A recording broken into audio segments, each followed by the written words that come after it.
Kamayin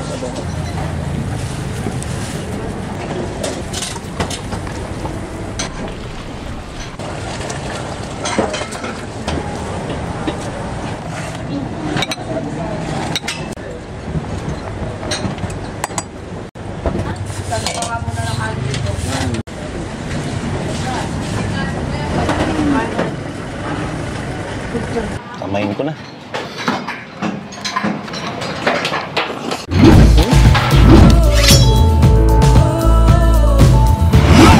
Welcome to Manila, the capital city of the Philippines! At dito ay susugurin natin ang mga sikat na Manila street food. Marami at iba-ibang masasarap ang pagkain na naman ang travel for food natin ngayon. Kaya naman, hanggang sa inyo, huwag na natin matagalin ito! Let's go!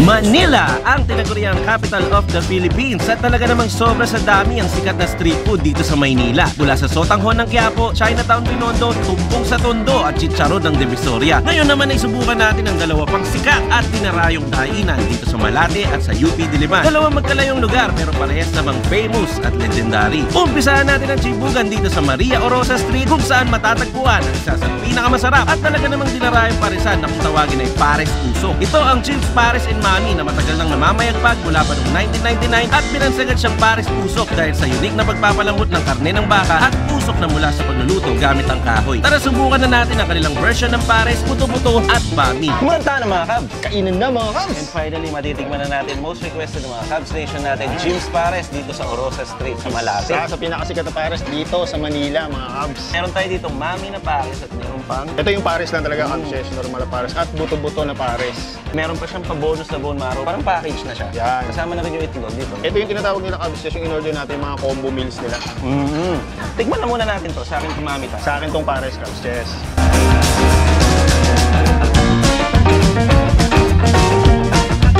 Masarap siya kasi is pero siyempre parang siya lahat may kanin. Siyempre. So kung magiging natin may kanin. So sa kanin mo, meron siyang rice dito na kasama. Lalagyan natin ng sabaw, ng noodles, at saka ng karne. Sa mga Cubs, siyempre hindi yung Pares kapag walang kasamang kanin. Para lalong maging mabangis ang ating Pares, lagyan natin ng timpla ng pampahang at saka kalamansi. Hot sauce yata nila to. Meron din sila dito yung sili talaga na red. Ito yung ilalagay ko. Ay, ganyan din sa akin. Tindi to talaga sa anghang. Naku po! Tap mo dyan, tapos ihalo mo mga kapsama mo, kainin mo. Ano? Kamayin ko na.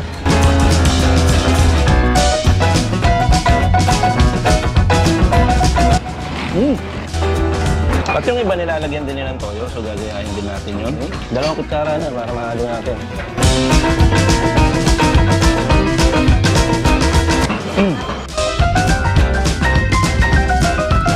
Tignan natin buto, ta. Kunin natin, hawakan natin yan. Hawakan natin yan. Uy, malambot. Ganda ng pagpapakulo nila, pagpapalambot nila. Kilala ang Pares Usok. Bakit Pares Usok? Kasi pinapakulo yata nila gamit ng kahoy. Ang best na kalan, doon mismo yung mga kahoy. Kasi magaling magpalambot yun, mas malakas yun eh. Tama si Cubs, napansin namin ganyan yung kahoy. At expect na sila Cubs kasi since 1999 pa pala ito. Yung Pares, 20 plus years na. 20 plus years. Kung gusto nyo i-try mga Cubs, yung Pares, dito yan sa Maria Orosa Street, sa Malate. Kain.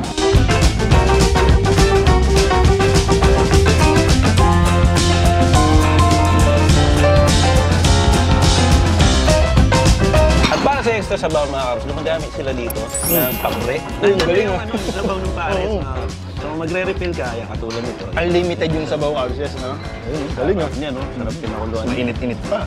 Ang lupit. At kung mapapansin nyo, yung sabaw ng Paris nila, hindi katulad ng mga typical na pinagpapasyalan na natin yung medyo may lapot. Oo. Ito parang broth yung sabaw lang talaga siya. So maganda yung ano niya, tamang sabaw. At saka yung mga toppings sila, kabisnes at napansin ko, hindi tinitipid. Ang dami talagang ilalagay. Tapos pwede ka pa magdagdag kung gusto mo. Well, actually, isa sa mga napansin ko na parang nakakatuwa din dito. Hindi dahil nakakamera to, marami siyang laman. Doon sa ibang mga kumakain, marami rin talaga siyang laman kung magbigay. Ganito talaga yung natural nilang servings. Pag sa akong bumili. Tingnan mo na to, ta. Siyempre, ito sa favorite natin yun.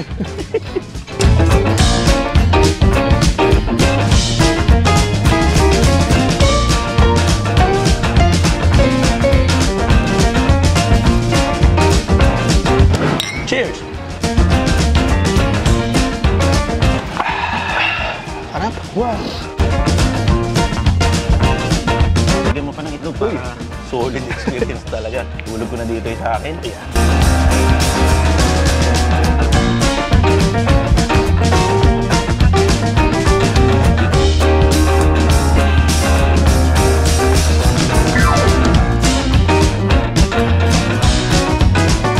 Masarap.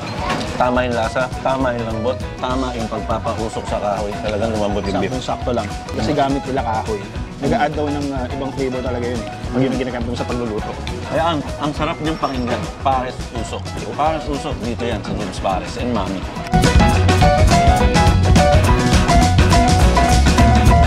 Totoo nga, obsessed.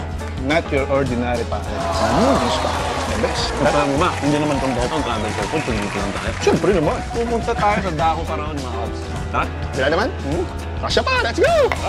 At mahigit 1 hour away mula Malate, hiyain naman tayo dito sa QC para dayuhin ang famous Isawan in UP Diliman since 1984. Ito ang Manglares Isawan na madalas din ma-feature sa TV noon. Balita namin ay heaven daw talaga ang isaw at buchi dito. Pati na rin ang barbecue, kaya tara, ihaw tayo ng marami. Dito naman tayo sa isang legendary place na may legendary isaw. Dito yan sa C2 Street, UP Campus. Siyempre, ito yung famous na isaw ni Mang Larry na matagal ko nung nakikita sa internet, sa TV at kung saan-saang article. Sausaw natin sa suka, ang legendary isaw. Alam mong malinis. Pag-agat mo pa lang, napakalinam na wala kang malalasa. Tulad ng ibang isaw natin natin, walang malas. Naghirapan to. Kaya naman pala, no, matunog na matunog ang isaw ni Mang Larry. The famous isawan in UP. So malamang maraming estudyante may favorite itong isaw nila dito. Pero hindi lang naman isaw meron dito. Ang dami. Meron din mga barbecue dad, buche. Meron din atay ng baboy. Meron din ditong balong-balunan, kabstes. Tapos may isaw ng baboy. Sarap ng sauce nila, Subukan naman natin itong bochi. Ito naman ang special isaw ni Mang Larry. Subukan natin sa sweet sauce. Baka sakali maganda ang compliment nito. Wow! Atay ng baboy, mga kabs. Tingnan yun.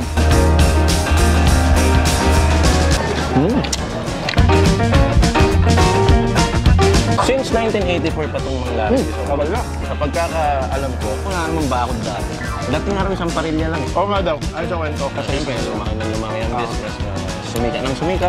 Siya ng kilig talaga. Yung mga estudyante dito sa UP. Saka wala ka naman talagang masasabi. Grabe mga kapatid, solid isaw. Meron siyang something na malalasahan ka na hindi mo malalasahan sa ibang mga street food. Hindi maipaniwanan sa dahilan. Hindi ko alam. Unang-una mo may experience yung linis. Kasi mga laman loob siya. Parang may ikaw pa siyang goto. Yung bilog-bilog. Barbecue. Grabe ko, Sweet sauce. Subukan natin yun.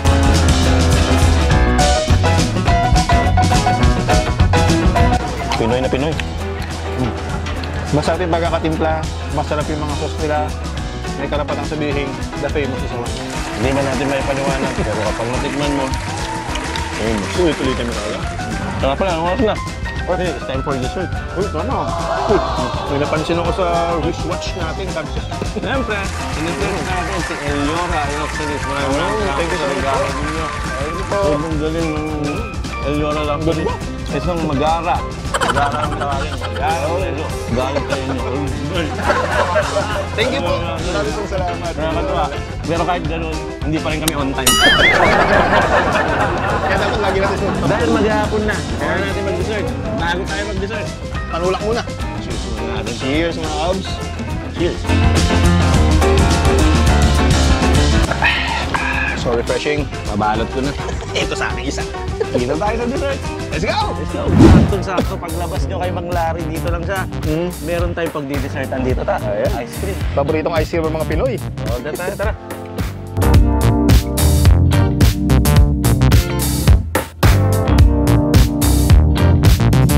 Ayun, dessert. Salamat kuya. Kakabs, dessert mix to. Meron siyang cookies and cream, meron siyang cheese, at meron siyang... Avocado, yes. Masarap mag-dessert kung maglalakad-lakad tayo. Tara, tara. Cheers para sa dessert. Bagay na bagay mga Kabs itong dessert natin sa mga kinain natin kanina. May mga foreigner na nawiwirdoan sa atin. Teka, pamadapa sa cameraman. Tapos tayo. Meron mga foreigner na nagtataka sa ating mga Pinoy. Bakit tayo merong cheese ice cream?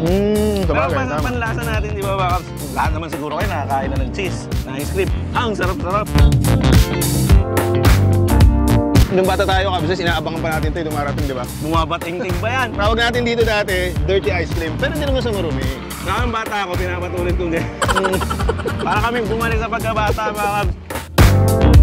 Street food to mula noon hanggang ngayon, ha? Oo. Hindi na nawala yan. Lagi nandun yung yung gumaganon, yung ditulak na kariton. Pwede rin naman nakabike. Basta may bateng-ting, ice cream na yun. Nag-enjoy kami ngayong araw. Grabe yung experience na to. Manila street food, lahat legendary. Lalo na tong legendary sorbetes para sa inyo. Halo-halong flavor. Sana kayo din, katulad namin, kapag lumalabas ay suportahan natin ang mga kapwa natin Pilipino, maliit man o malaki, na nagbi-business, naghahanap buhay ng pagkain. Lalong-lalo na ngayon, mga Kabs, dahil sa pandemic. Yan ang isang dahilan tulad ng sinasabi natin, Kabs. Kaya tayo nagta-travel for food. Yun naman, at marami pa tayong pupuntahan. Abangan nyo lang kami dyan. Hindi naman natin ina-announce, pero abangan nyo lang kami sa mga Pa-surprise na lang yan. Surprise yan, mga Kabs. Isang suspense na rin yan. So siguro dito na muna, papaalam lang kami. Ingat kayo lagi at sana nag-enjoy kayo sa mga pinuntahan at kinain at dilamo namin ngayong araw. Lahat masarap. Muli mo, kami ang Tipelas TV 2.0 na lagi magsasabi at magpapaalala sa inyo, ipalalakarin ulit natin. Yan, tara. Huwag nyo kakalimutan lagi yung tatandaan. Lito na tuloy ako, Kabs. Gumanyaman! Kenny! Takbo!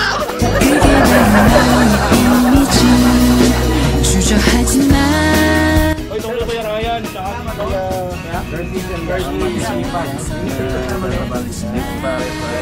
dito. Una na kami, sir. Thank you. Babalik na kami. Babalik ulit kami. Thank you. Salamat. Bye-bye.